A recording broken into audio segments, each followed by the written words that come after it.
Hey, what's going on? You know who it is. You know what it is. All right, you guys, check this out.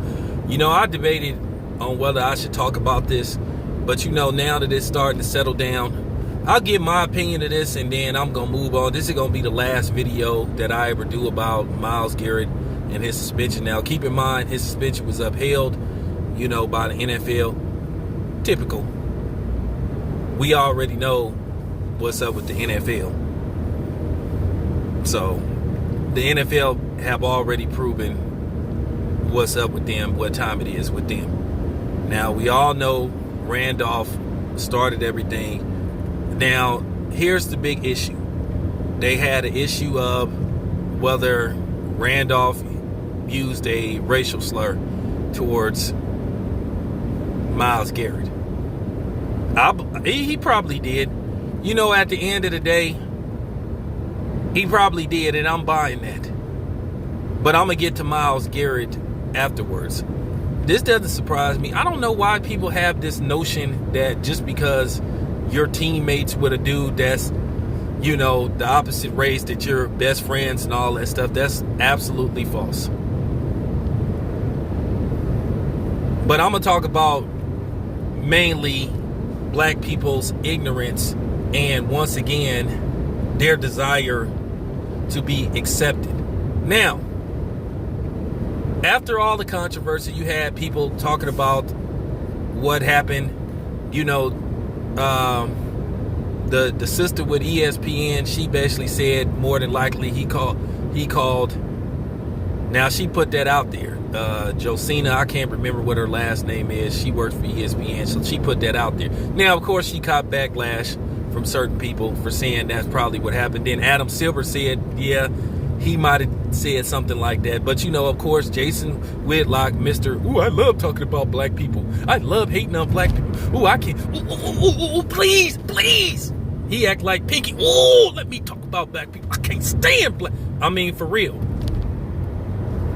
So we all know that Jason Whitlock is white America's favorite handkerchief head, favorite go-to guy, and Stephen A. Smith is catching up with him at a rapid pace. Might already caught up with him. It might be neck and neck on who's the biggest handkerchief head. Like I said, Stephen A. Smith. The funny part about it is he had the worst week ever. Even you had Caucasian people say, yes, Stephen A. Smith is losing the debate. He lost every debate. He got exposed as lying because he said he didn't even understand the guidelines of basically the disclaimer that they wanted Colin Kaepernick to sign. Excuse me, I digress a little bit because I'm putting this all together. But as far as Myles Garrett go, I'm kind of cool on him because at the end of the day, this dude complained about being called a racial slur. But then he co-signed on one of his tweets that he don't have a problem with a white person saying the N-word. You can't have it both ways. You can't say, oh, well, it's cool for them to use the N-word depending how cool they is with black people. Nah, don't work like that. I really want to say what you should do to a white person or a non-black that use the N-word around you, that call you that. But, I don't want to get my video flagged and all that kind of shit. But he co-signed it. Just like those dumbass dudes with the Miami Dolphins that call themselves making Richie Incognito a honorary brother. Where do you guys get off co-signing? You guys on the committee of giving somebody a black card and all that type of shit. And it just goes to show you the stupidity and the ignorance that black people have. Because you don't hear Asian people who cool with black people. Hey, man, you so cool as a black person, you can call me the derogatory word for an Asian. Or you don't hear Hispanic people talk about, you so cool as a black person, you can you can call me the derogatory term for a Hispanic. Hey, I'm Jewish, and you could call me the derogatory term for Jewish because you such a cool black dude. But the black people here, oh man, you can use the N-word around me because you cool.